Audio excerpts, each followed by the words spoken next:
نحمده ونصلي على رسوله الكريم اما بعد فاعوذ بالله السميع العليم من الشيطان الرجيم بسم اللہ الرحمن الرحیم۔ محترم سامعین حضرات، سال کے سب سے افضل، عظیم اور مبارک مہینے کی آمد اس حال میں ہو رہی ہے کہ ملک میں لاک ڈاؤن ہے۔ لوگوں کی جانوں کی حفاظت کے لیے حکومتی ہدایات کی وجہ سے بہت سے لوگ مساجد میں، اللہ کے گھروں میں عبادت کرنے سے محروم ہیں، اور اس حالت میں رمضان آ رہا ہے۔ یقیناً رمضان کے آتے ہی شیطان جکڑ دیے جاتے ہیں، جنتوں کے دروازے کھل جاتے ہیں، جہنم کے دروازے بند ہو جاتے ہیں، اللہ کی رحمتیں اس کے دروازے کھل جاتے ہیں، برکتوں کا نزول ہونے لگ جاتا ہے۔ جو لوگ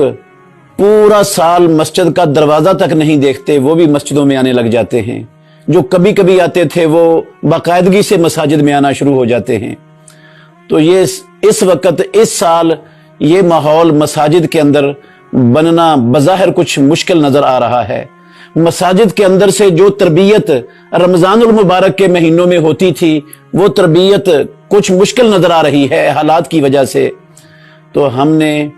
یہ کوشش کی ہے کہ تمام مسلمانوں کو اس عظیم اور مبارک مہینے کے اندر جو ماحول مساجد کے اندر تربیت کا ملتا تھا، جو دروس ہوتے تھے، لوگ ان دروس سے مستفید ہوتے تھے، اپنی اصلاح کرتے تھے، تربیت کرتے تھے، ایمان بڑھتا تھا، کیفیتیں اچھی ہو جاتی تھیں، برائیاں ختم ہو جاتی تھیں، گھروں کے اندر اصلاح ہوتی تھی، معاملات کی اصلاح ہو جاتی تھی۔ ہم نے پوری کوشش کی ہے کہ ان حالات میں مسلمانوں کو اس کی کمی محسوس نہ ہونے دیں۔ رمضان المبارک کے اندر ہم نے یہ سلسلہ الحمدللہ لوگوں کی تربیت کے لیے، اصلاح کے لیے، ان کے ایمان کے بڑھانے کے لیے، ان کو گناہوں برائیوں سے متنفر کرنے کے لیے، روکنے کے لیے ہم نے یہ شروع کیا ہے۔ اللہ سے ہم دعا کرتے ہیں کہ اللہ رب العالمین ہمارے اس عمل کو، اس کمزور عمل کو اپنی بارگاہ میں قبول فرما لے، اور اس کو لوگوں کی ہدایت اور لوگوں کی تربیت کا ذریعہ بنا دے، اور ہم سب کی آخرت میں نجات کا ذریعہ بنا دے۔ ہم نے اس سلسلے میں شعبان کے مہینے کے 15 شعبان کے بعد کے احکام، رمضان المبارک کے مہینے کی فضیلت، روزے کی فضیلت، رمضان کے روزوں کی فضیلت، اور اسی طرح رمضان المبارک کے اندر رمضان کے روزے کا مقصد، آنکھوں کا روزہ کیسے ہوتا ہے، دل کا روزہ کیسے ہوتا ہے، کانوں کا روزہ کیسے ہوتا ہے، پیٹ کا روزہ کیسے ہوتا ہے، اور اس کے ساتھ ساتھ ہم نے قیام اللیل، اس کی اہمیت اور اس کے حوالے سے گفتگو، اسی طرح رمضان المبارک اور قرآن کا تعلق کیا ہے۔ رمضان المبارک میں اسلام کے غلبے کے لیے 2 بڑی بڑی جنگیں ہوئیں، ان کے حوالے سے، رمضان المبارک کے آخری عشرے کے حوالے سے، لیلۃ القدر کے حوالے سے، اور اسی طرح رمضان المبارک کے اندر مسلمان زکوٰۃ ادا کرتے ہیں، زکوٰۃ کے مفصل احکام کے حوالے سے مختصر اور جامع